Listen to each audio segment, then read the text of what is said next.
नमस्कार, M S मराठीमध्ये आपल्या सर्वांचं स्वागत आहे। मी नाथा सावंत। सध्या जर पाहिलं तर टेंभुर्णी शहरामध्ये जो नवीन सिमेंटचा काँक्रीटचा रस्ता झालेला आहे आणि या बाजूला जर बघितलं तर प्रचंड असं पाणी रस्त्यावरती येतंय।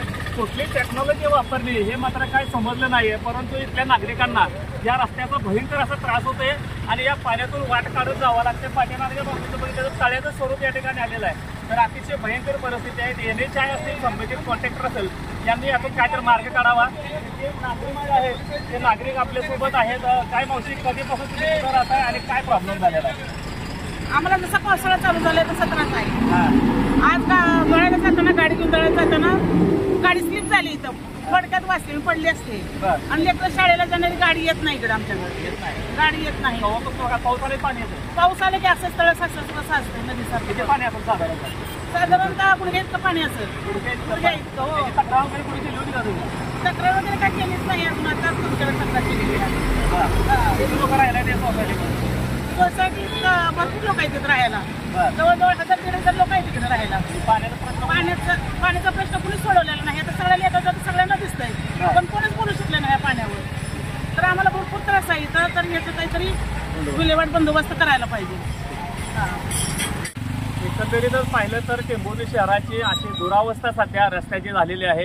टेंभुर्णीच्या कुठल्याही चौकात गेला, सोलापूर बायपास पासून जो स्टार्ट होतो तो पुणे साईडला जाणारा गावातला अंतर्गत रस्ता, या रस्त्यावरती अशा प्रकारचं 4 ते 5 ठिकाणी पाणी येतं आणि याचा त्रास नागरिकांना नाहक या ठिकाणी होते। रस्त्यावरती तळ्याचं स्वरूप आलेलं आहे। योगेश दादा बाबाराजे आपल्यासोबत आहे। बाबाराजे, हा या रस्त्याची दयनीय अवस्था झालेली आहे। आपल्या माध्यमातून भजन आंदोलन किंवा वारंवार आंदोलन करण्यात आलं तरी सुद्धा कॉन्ट्रॅक्टरला जाग येत नाही।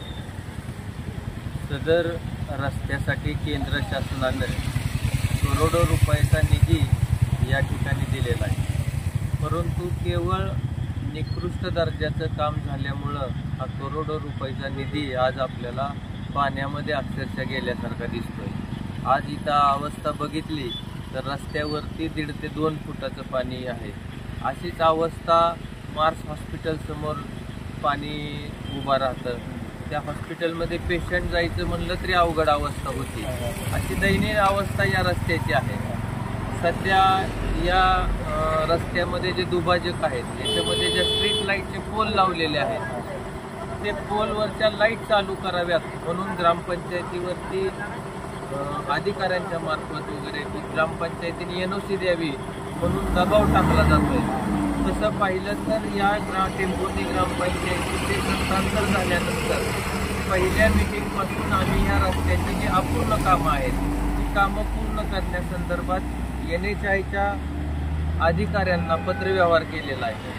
ठेकेदारांच्या वेळोवेळी बोललेलो आहे, त्यांच्याकडून प्रतिसाद मिळाला नाही म्हणून आम्ही भारतीय जनता पार्टीच्या वतीने रस्त्यावरती भजन आंदोलन देखील 1 दिवस केलं। मग ज्यावेळेस आम्ही आंदोलन करायला लागलो त्यावेळी अधिकारी जागे झाले, त्यांनी आंदोलनाच्या ठिकाणी भेट दिली आणि जे आम्ही मागण्या मांडल्या होत्या त्यांच्यासमोर, जी रस्त्याची कामं अपूर्ण आहेत त्याविषयी जे विषय मांडले होते ते सर्व कामे आम्ही पूर्ण करून देऊ, 1 महिन्यामध्ये पूर्ण करून देऊ अशा प्रकारचा शब्द तिथं दिलेला होता। परंतु दुसरी काहीतरी कामं केली, जे लाईटचे पोल आहेत त्याच्यामधला गॅप जास्त होता, त्यातले फक्त तो डिव्हायडर वाढवला 1-1.5 फुटांनी, किंवा काही ठिकाणी डिव्हायडरच्या ठिकाणी कुठंतरी थोडंसं कॉन्क्रीट केल्यासारखं केलेलं आहे।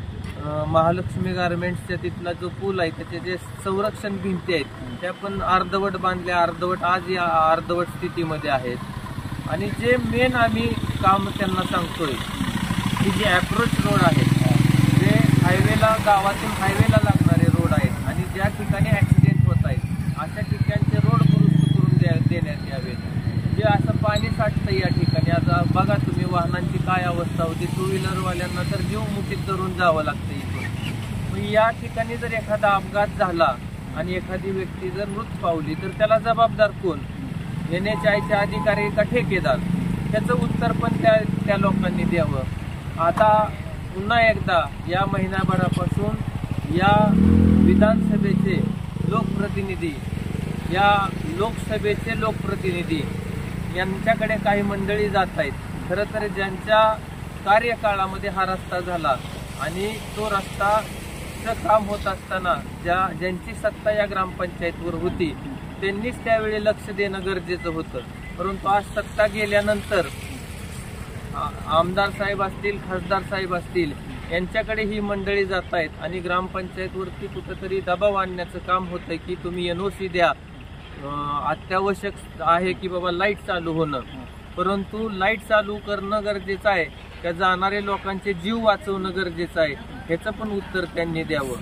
आज आम्ही आमदार साहेबांना किंवा खासदार साहेबांना या निमित्तानं विनंती करणार आहे की ठीक आहे, श्रेय तुम्ही घ्या, परंतु आपण NHIचे अधिकारी, ठेकेदार आणि ग्रामपंचायत प्रशासन अशी मीटिंग लावावी. जे त्यांनी शब्द दिलेले होते काम करण्यासंदर्भातले, ते शब्द तर त्यांनी पूर्ण केले असतील तर उद्या आम्ही NOC द्यायला तयार आहोत. पण जर त्यांनी पूर्ण केले नसतील तर ते पूर्ण करून घेण्याची जबाबदारी सुद्धा त्या आमदार साहेबांची, खासदार साहेबांची आहे.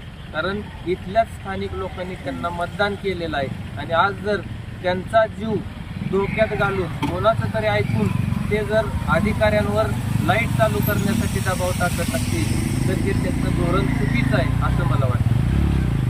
तर अशा पद्धतीने जर पाहिलं तर खरं तर रस्त्यात खड्डा की खड्ड्यात रस्ता, का रस्त्यावरती पाणी का तळ्याचं स्वरूप, हा प्रश्न मात्र गंभीर बनलेला आहे. आणि आपण जर पाहिलं तर जवळपास 200-250 फुटापर्यंत या ठिकाणी रस्त्यावरती पाणी आहे आणि जे इथले नागरिक आहेत ते मात्र यातून कधीतरी वाट काढून पुढे जात आहेत. इकडे किती जातात मॅडम, काय सांगाल तुम्ही इथं राहिला तेव्हापासून आहे त्रास होतो? आता 2 वर्ष झालं त्रास आहे. बरं.